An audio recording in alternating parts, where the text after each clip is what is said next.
Hey everybody, Chief Meteorologist Brad Panovich here. We got a lot to talk about. Tropical Storm Debby is going to be a big problem for the Carolinas, and it's all about flooding.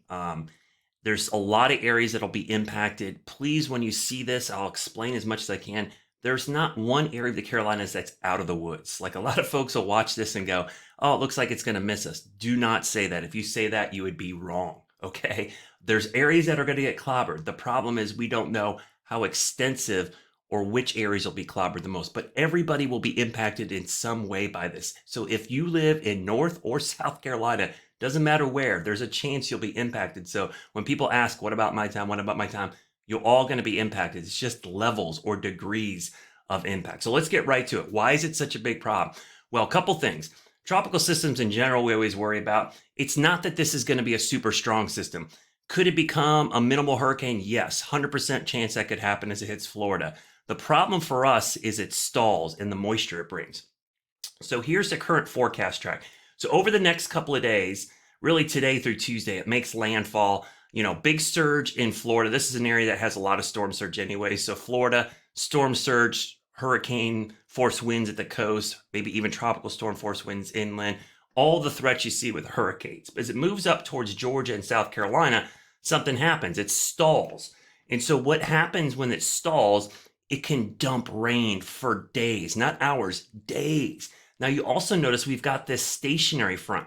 There's a real good chance that this front, maybe not a strong front, is going to be in the area. So as moisture pivots in around the counterclockwise flow, it's going to interact with this front and produce a lot of rain. That's why even in Charlotte West, I can't rule out the fact that there could be some serious flooding there, especially later this week. Now, if you're in the low country or areas of South Carolina in the North Carolina coast, the biggest concern here is everyone's like, there's rain. But remember, there is a little bit of storm surge. It won't be great surge. And you're not talking like 5-6 feet, but even 2 to 3, 4 feet of storm surge while it's pouring inland. That water wants to flow out through the rivers and through the intercoastal. But the surge is coming in and keeping it from doing that, even if it's a small surge. So what happens is that backs up the water even more, and you get tons of flooding along the coast. It's a double whammy. So every high tide comes up, but there's never a low tide. And then the next tide comes up and it's even higher. And the whole time that the tide is coming up, it's blocking the mouth of the rivers and outlets for this water, which is trying to flow off the land back into the ocean. So this is when you get your biggest, most extreme rainfall events because there's nowhere for the water to go. Now, what's going to happen is that update will be coming out is around Tuesday into Monday. I'm really Tuesday into Wednesday. I think this is when things stalls near Savannah or Charleston. So the highest impacts I'm assured are going to happen down in this area.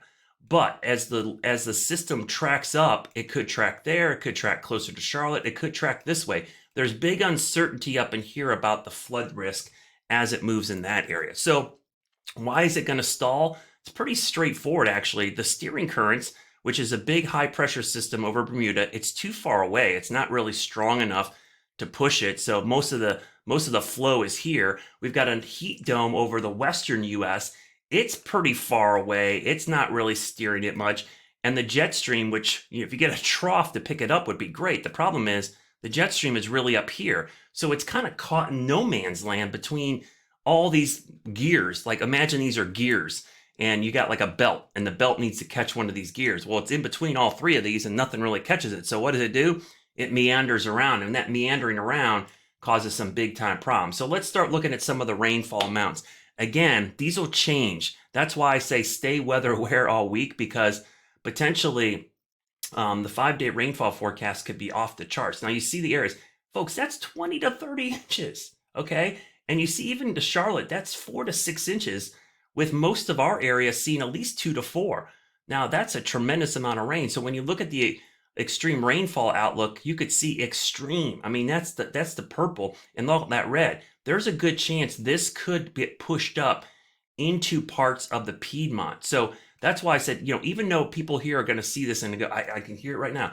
Looks like it's going to miss us, Brad. No, please do not say that. Do not say that, because we don't know yet. And I'm going to show you why we don't fully know that yet. This map is, I'm going to show you a couple different maps. This is the 7-day rainfall forecast.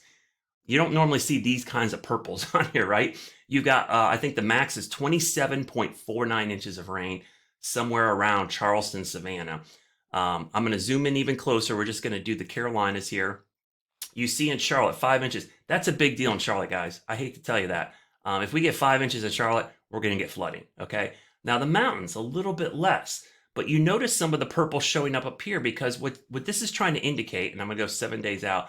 Here's day 1. Here's day 2. We'll go hour by hour to kind of show you how this unfolds. So we go through Tuesday. So Monday, Tuesday, probably not too bad for most of our area. But Tuesday into Wednesday is when South Carolina starts seeing a ramp up. And really, Tuesday, Wednesday, when things get pretty bad. And then for our area, Charlotte area, Raleigh, West, it's really going to be Thursday into the weekend that the rain chances ramp up. So the worst weather, probably Thursday, Friday, Saturday, maybe even Sunday. This is next Sunday morning. And the reason I say that is because whatever the remnant low is, wherever's left of it, it's going to stall down here. It's eventually going to move up here. And because that stalled front is somewhere in here, you're going to see huge amounts here. And I think even back here, it's not out of the woods. So this is why I don't want you guys to just look at this and say, it's going to miss us. With a slow-moving, stalled system, you can't rule anything out. Too many people confuse precision and accuracy. I can accurately tell you right now, somebody, or probably a lot of somebodies in this area is going to see extreme flooding. That is accurate, right? I can't precisely tell you it's going to be right here, right here, right here. If I try to be too precise by just circling those 3 areas, and then the flooding happens here, here, and here, that's not accurate. But if I circle the whole area, that's very accurate. Does that make sense? That's why I said, don't say just, oh, it's going to miss us here, because this thing only has to slide west 50 miles or slide east 50 miles to change everything. So because of the slow movement and the stalled nature, it makes the forecast uncertain for who's going to see the worst. But we are very certain somebody's going to get a ton of rain. And right now, the highest confidence is in these areas, basically shaded in purple. So if I were to take, I would take highway, what's this, 81, right? That comes down to like Wytheville to 77 to 85. I would say that's our highest confidence. There's a little bit more question here, but the reason I never write off the mountains, if we get an upslope flow at any point, then it's game on for flooding there. So the best thing I could tell you is everybody in the Carolinas stay weather aware. The potential for this to be a huge flood event is certainly there. Last but not least, I'm going to drag in my other map here real quickly because I like to show you that the forecast track. This is the official track, takes it right there, but you see the red, that's the consensus track. So there's still a chance that this is a tropical depression move somewhere between Charlotte and Raleigh, and that means that's why the Piedmont and the central part of North Carolina still has a high flash flood risk. So that's why you can't rule anything out right now. So let's take one last look. There it is. This is a problem because of all the moisture coming in, but also the stalled front does not help the situation. So that's the thing I think people get off, will start, kind of missing. They're going to focus on this track, which remember, that's just the center. Doesn't tell you where the rain is.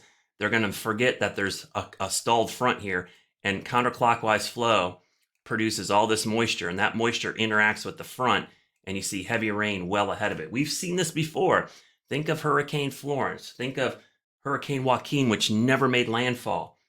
And anywhere near, Joaquin was way out here, okay? But we had a stalled front back here, and Joaquin was able to funnel moisture all the way back into the Midlands of South Carolina and cause epic flooding. So remember, don't focus on where the center of Debby is. Focus on where the impacts are. And in this case, the impact is rain, and it's going to be just about everywhere. Of course, I will post updates. Sorry this is long, but there's a lot to talk about.